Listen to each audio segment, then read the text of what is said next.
बैलासनी जर सर्दी झाली असेल आणि पुढच्या रानाला जरा कमी येत असतील तर काय उपचार करायला लागते ती व्हिडिओमध्ये सगळे सांगतो तुम्हाला. व्हिडिओ शेवटपर्यंत बघा.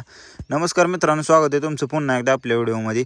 तर आपल्या वस्तातला जरा सर्दी झाली, पुढचं रान पण जरा कमी काढत होता आणि जरा उस्कारा पण घेत होता. पळून आल्यावरती पेडगावच्या मैदानात आम्हाला कळालं होतं. घरगुती उपचार करायचं म्हणलं म्हणून ह्याला घेतलं होतं आम्ही, अंगारा इस्तू घेतला होता आणि ह्याच्यावरती बाजरीचं पीठ आणि ओवं टाकून ज्याचा धुरी देत होतो. तर धुरी पण एकदम चांगली बसत होती. असं साईडनं टावेल वगैरे काहीतरी लावून घ्यायचं आणि खालनं मस्तपैकी धुरी घ्यायची. वस्ता जरा इद्रा असल्यामुळे त्याला धरायला तिघं चौघंजण होते.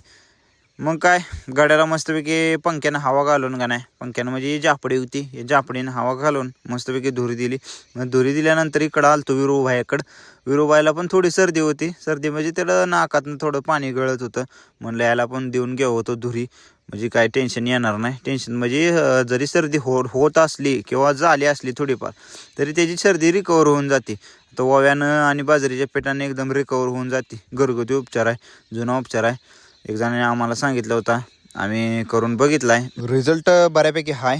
तर सर्दी वगैरे मस्तपैकी पडली होती. गेल्या बरेच व्हिडिओ काढला नव्हता. आणि जर बैल जर तुमचा बाहेर किंवा ह्याच्यात बांधत असला रात्रीचं तर बांधत जाऊ नका, शेडमध्ये बांधा. दैवार ही पडून एखादा बारी सर्दी होऊ शकते, किंवा धोत असला किंवा पाण्यात पोहणी घालत असला तर पाण्यात बुडू द्यायचं नाही.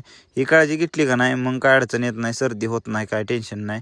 आणि उन्हात जरा बांधायचा, उन्हात खिलाराला उन्हात बांधलं का नाही काही टेन्शन येत नाही. आता उन्हात का बरं बांधायचं म्हणतोय तर आपली जी खिल्लार असते ती त्यांना जास्त करून उन्हाची सवय असते, किंवा ऊन असलं तर त्यांना काय होत नाही.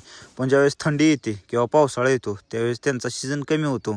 आता पळणारी बैल म्हैसूरी पळते ती पावसाळ्यात आणि उन्हाळ्यात म्हैसूरी कमी येते ती, आणि उन्हाळ्यात खिलार पळते ती आणि पावसाळ्यात जरा कमी येते ती. ही नियमाचा निसर्गाचा. विराटला आणि वाजताला दोघांना पण धुरी देऊन घेतली होती. मग इकडे शंभूला पण थोडी धुरी देऊन घ्यावं म्हटलं, काय नसली असली तरी पण बाहेर पडल.